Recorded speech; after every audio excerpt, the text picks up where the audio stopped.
அல்லாஹ்வை மறுக்கக்கூடிய ஒரு இறை மறுப்பாளன் தான் அல்லாஹ் அக்பர் என்ற அழைப்பு விடுக்கப்படும் போது எனக்கு அந்த அழைப்பு கிடையாது.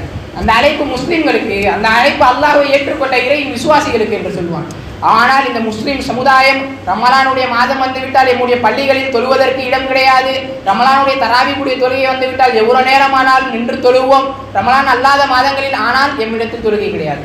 அல்லாஹ்வுடைய தூதர் ரமலான் அல்லாத மாதங்களிலும் ஃபர்லான வணக்க வழிபாடுகளையும் சுன்னத்தான வணக்க வழிபாடுகளையும் இரவு வணக்கத்தையும் மீண்டும் நின்று தொழக்கூடிய மக்களாக இருந்தார்கள். ஆயிஷா ரலியல்லாஹு அன்ஹா அல்லாஹ்வுடைய தூதரிடத்தில் கேட்டார்கள், இரவு வணக்கத்தில் ஈடுபடும் போது, அல்லாஹ்வுடைய தூதரே, முன்பின் பாவங்கள் மன்னிக்கப்பட்ட நபி, அல்லாஹ்விடத்தில் மிக அந்தஸ்து வாங்கிய நபி, அல்லாஹ்வுடைய நேசர், அல்லாஹ்வுடைய ஹபீப், இவ்வளவு அந்தஸ்துகள் வாய்ந்து முன்பின் பாவங்கள் எல்லா பாவங்களும் மன்னிக்கப்பட்ட நபி, ஏன் இப்படி நின்று வணங்குகிறீர்கள், கால் வலிக்கும் அளவிற்கு என்று சொல்லும்போது அல்லாஹ்வுடைய தூதர் சொன்னார்கள், அஃபலா யகூன் அப்தன் ஷகூரா, அல்லாஹ்வுக்கு